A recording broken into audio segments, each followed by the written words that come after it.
చేయాలన్న నా సంకల్పం మరింత పెరుగుతుందే తప్ప ఏ కొంచెం కూడా వెనుకడుగు వేసే ప్రసక్తే లేదు. నా నుదుటి మీద వారు చేసిన గాయం దేవుడి దయతో అది ఇక్కడ తగలలేదు, అది ఇక్కడ తగలలేదు. అంటే దాని అర్థం దేవుడు మీ బిడ్డ విషయంలో ఇంకా పెద్ద స్క్రిప్టే రాశాడు అని చెప్పి దాని అర్థం.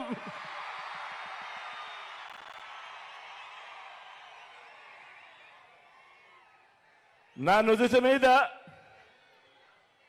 వారు చేసిన గాయం బహుశా 10 రోజుల్లో తగ్గిపోతుందేమో, కానీ పేదల ప్రయోజనాలకు చంద్రబాబు చేసిన గాయాలు, ఆయన పాలనలో ఆయన చేసిన గాయాలు, ఆ రైతులకైతేనేమి, ఆ చెల్లెమ్మలకైతేనేమి, ఆ నిరుద్యోగులకైతేనేమి, ఆ సామాజిక వర్గాలకైతేనేమి, ఆ చంద్రబాబు మోసాలతో అతలాకుతలమైన ఆ పేదల బ్రతుకులు, చంద్రబాబు చేసిన మోసాలను, చంద్రబాబు చేసిన గాయాలను ఆ పేదలు ఎన్నడూ కూడా మర్చిపోయే ప్రసక్తే ఉండదు అని సందర్భంగా చెప్తా ఉన్నారు.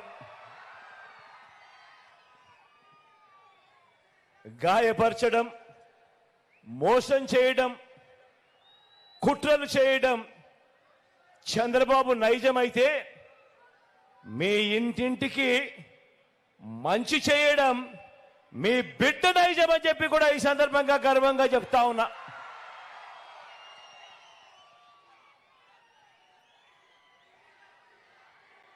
ఈ కూటమి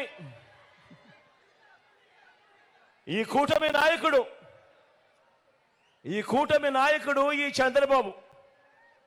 ఈ చంద్రబాబు గారి 30 ఏళ్ల ఫిలాసఫీ ఒకసారి చూడండి. 30 సంవత్సరాల చంద్రబాబు ఫిలాసఫీ ఒకసారి గమనించండి. పేద ప్రజలకు ఏ మంచి ఇవ్వద్దు అని, పేద ప్రజలకు ఏ మంచి చేయొద్దు అన్నది చంద్రబాబు ఫిలాసఫీ. ఇలా ఎంతమందికి చంద్రబాబు ఇవ్వద్దు అని చంద్రబాబు వాదించాడో గుర్తు తెచ్చుకుంటే బాబు ఎలాంటి వాడో అందరికీ కూడా అర్థమవుతుంది ఆయన నైజం. రైతులకు ఉచిత విద్యుత్ ఇవ్వద్దు అన్నది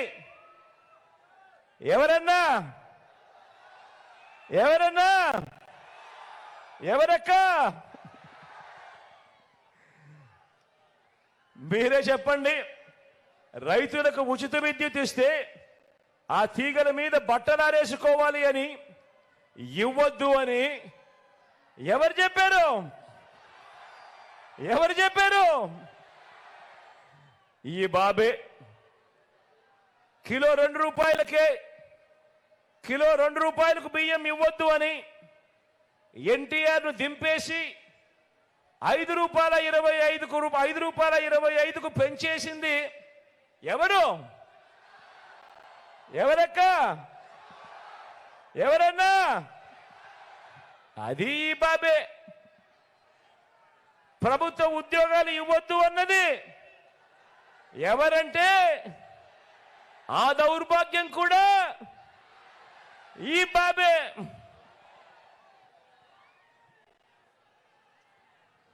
గవర్నమెంట్ బడిలో ఇంగ్లీష్ మీడియం వద్దు అన్నది, ప్రభుత్వ బడులను పాడు పెట్టినది ఎవరక్క? ఎవరన్నా? పేదలకు ఇళ్ల స్థలాలు ఇస్తా ఉంటే కులాల మధ్య సమతుల్యం దెబ్బతింటుంది అని ఏకంగా పేదలకు ఇళ్ల స్థలాలు ఇవ్వకూడదు అని కోర్టులకు వెళ్ళి కేసులు వేసింది ఎవరక్క? ఎవరన్నా? ఎవరు తమ్ముడు? అది కూడా ఈ బాబే. తాను ముఖ్యమంత్రిగా ఉంటూ తానే అవహేళన చేస్తే, ఎస్సీలు బీసీలు తానే తొలనాడితే వారిని గ్రామాల్లో వారి పరిస్థితి ఏమిటి అని కనీసం ఇంకిత జ్ఞానం కూడా లేకుండా ఆ ఎస్సీలను ఆ బీసీలను అవహేళన చేసిన వ్యక్తి ఎవరు? ఎవరక్క? ఎవరు చెల్లెమ్మా? ఎవరన్నా? ఎవరు తమ్ముడు? అది కూడా ఈ బాబే.